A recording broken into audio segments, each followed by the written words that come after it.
Selamat pagi, Assalamualaikum warahmatullahi wabarakatuh. Apa kabarnya adik-adik hari ini? Semoga semuanya dalam keadaan sehat ya.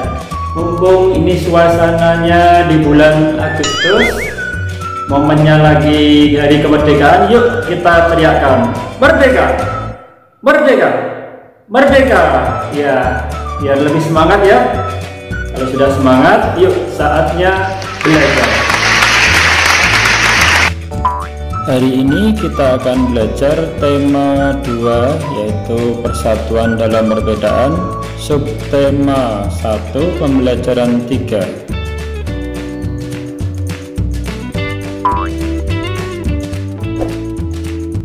Oke, tujuan pembelajarannya adalah IPA. Setelah membaca informasi tentang tumbuhan dan habitatnya, siswa mampu menyebutkan cara tumbuhan beradaptasi dengan tepat. Setelah melakukan pengamatan, siswa mampu membuat laporan tentang cara tumbuhan beradaptasi dan melindungi diri di lingkungannya dengan benar. Kemudian bahasa Indonesia. Setelah membaca teks tentang tokoh proklamasi kemerdekaan, siswa mampu menyebutkan informasi penting menggunakan aspek apa, di mana, kapan, siapa, mengapa, dan bagaimana pada peta pikiran dengan tepat. Setelah berdiskusi, siswa mampu mengembangkan informasi pada peta pikiran melalui tulisan dengan detail.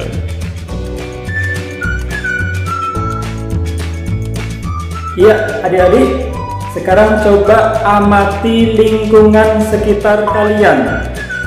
Di sana banyak sekali tumbuhan ya.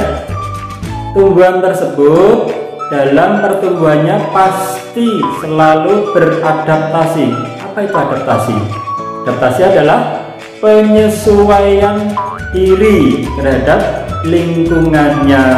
Nah, bermacam-macam cara tumbuhan tersebut dalam beradaptasi. Nah, sekarang sesuai habitatnya atau tempat hidupnya, ada banyak cara tumbuhan dalam beradaptasi. Pengen tahu? Yuk kita ikuti terus video ini. Cara tumbuhan beradaptasi sesuai habitatnya. Yang pertama, tumbuhan yang hidup di air. Tumbuhan yang hidup di air disebut tumbuhan hidrofit. Tumbuhan ini memiliki batang yang lentur dan ramping, kemudian akarnya kecil-kecil, daunnya mirip dengan pita, sehingga tumbuhan ini mampu bertahan diri ketika dilanda arus deras. Yang kedua, tumbuhan yang hidup di gurun atau padang pasir. Ini tentunya kadar air di sana sangat sedikit, memiliki akar halus dan panjang, kemudian permukaan daun sempit atau seperti duri, berbatang tebal untuk menyimpan air. Yang ketiga, tumbuhan yang hidup di daerah bersalju. Di daerah sana tentunya tanahnya tertutup lapisan es, suhunya sangat dingin. Umumnya daun berbentuk seperti jarum, mampu melakukan hibernasi atau tidur yang panjang. Yang keempat, tumbuhan yang hidup di air asin. Ini biasanya tumbuhan itu sering terendam air laut. Melakukan ultrafiltrasi atau penyaringan ekstra air laut. Akarnya kuat dan panjang, mampu menahan gelombang.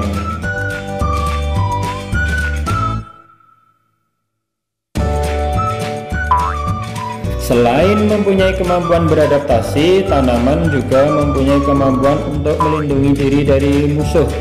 Ini cara tanaman melindungi diri, antara lain 1. Menghasilkan racun.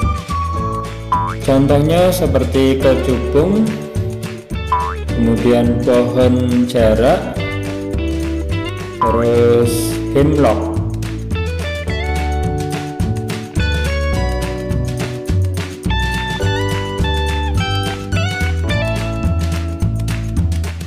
Yang kedua, mempunyai bulu yang menyebabkan gatal. Jadi kalau disentuh itu bisa menyebabkan gatal ada pohon bambu contohnya.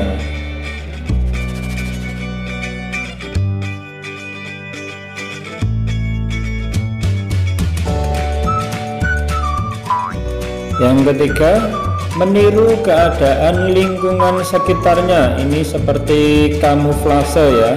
Ini contohnya tumbuhan Lithoph Juli. Ini mirip dengan batu.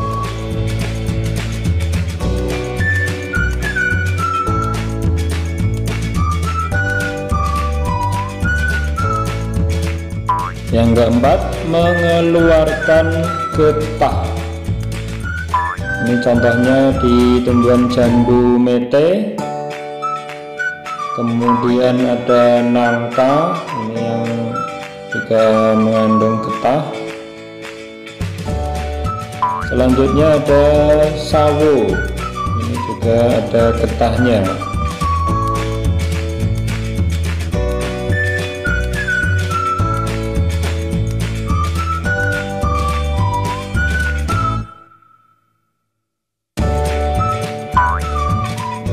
Selain itu ada beberapa tumbuhan yang memiliki duri yang tajam. Contohnya adalah tumbuhan mawar, kemudian tumbuhan salak,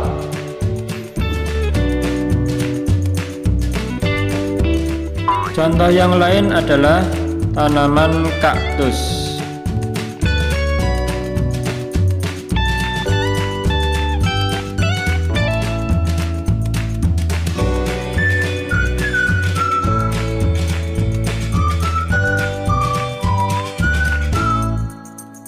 Baik adik-adik, masih ingat gak kapan negara kita berdiri? Iya, tanggal 17 Agustus 1945. Itu adalah hari dimana teks proklamasi kemerdekaan negara Indonesia dibacakan. Hari itu menandai bahwa negara kita telah merdeka. Artinya lepas dari penjajahan bangsa asing. Nah, siapa saja tokoh-tokoh yang berperan dalam proklamasi kemerdekaan negara Indonesia? Mari kita cari tahu. Proklamasi. Kami, bangsa Indonesia, dengan ini menyatakan kemerdekaan Indonesia. Hal-hal yang mengenai pemindahan kekuasaan dan lain-lain diselenggarakan dengan cara saksama dan dalam tempo yang sesingkat-singkatnya. Jakarta, 17 Agustus 1945, atas nama bangsa Indonesia, Soekarno-Hatta.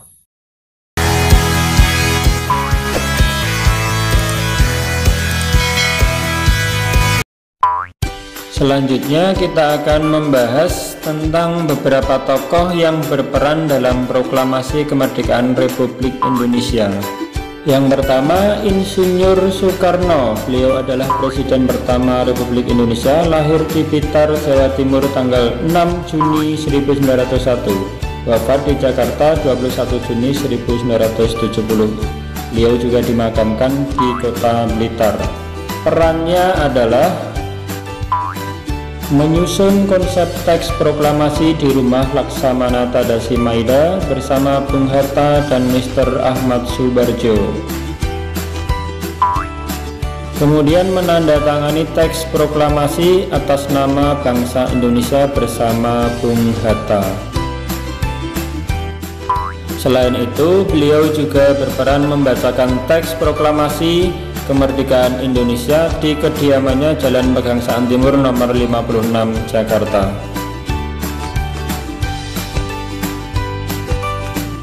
Yang kedua, Dr. Andes Muhammad Hatta, Wakil Presiden Indonesia yang pertama, lahir di Bukit Tinggi, Sumatera Barat tanggal 12 Agustus 1902.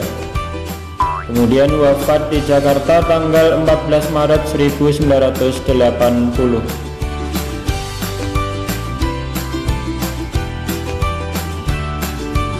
Bung Hatta ini juga terkenal sebagai Bapak Koperasi Indonesia. Perannya dalam proklamasi pertama menyusun konsep teks proklamasi di rumah Laksamana Tadasi Maeda bersama Bung Karno dan Mr. Ahmad Soebardjo, menandatangani teks proklamasi atas nama bangsa Indonesia bersama Bung Karno.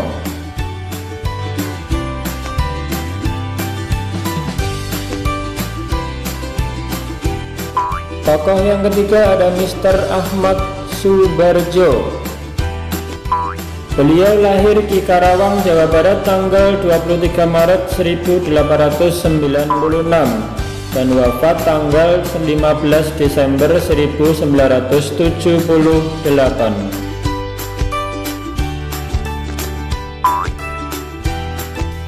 Adapun peran dari Mr. Ahmad Soebardjo yaitu menyusun konsep teks proklamasi di rumah Laksamana Tadasi Maeda bersama Bung Karno dan Bung Hatta. Tokoh yang keempat ada Laksamana Tadasi Maeda. Beliau adalah seorang perwira tinggi Angkatan Laut Kekaisaran Jepang. Perannya yaitu menyediakan rumah untuk tempat penyusunan konsep teks proklamasi kemerdekaan Indonesia.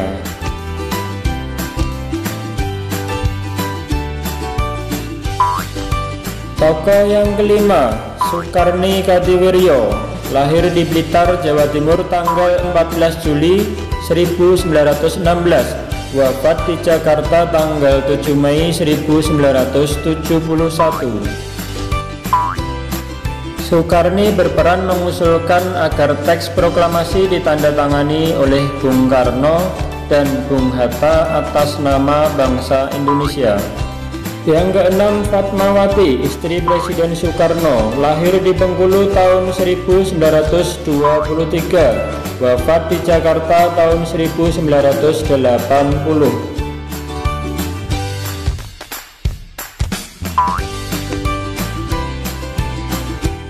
Ibu Fatmawati berperan dalam menjahit bendera pusaka Sang Saka Merah Putih ini yang dikibarkan pada saat proklamasi kemerdekaan Republik Indonesia. Yang terakhir ada Sayuti Melik, seorang tokoh pemuda. Beliau berperan dalam mengetik naskah proklamasi kemerdekaan.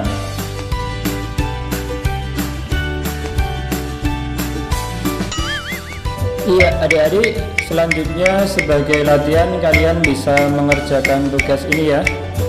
Silakan tugasnya ini dikerjakan.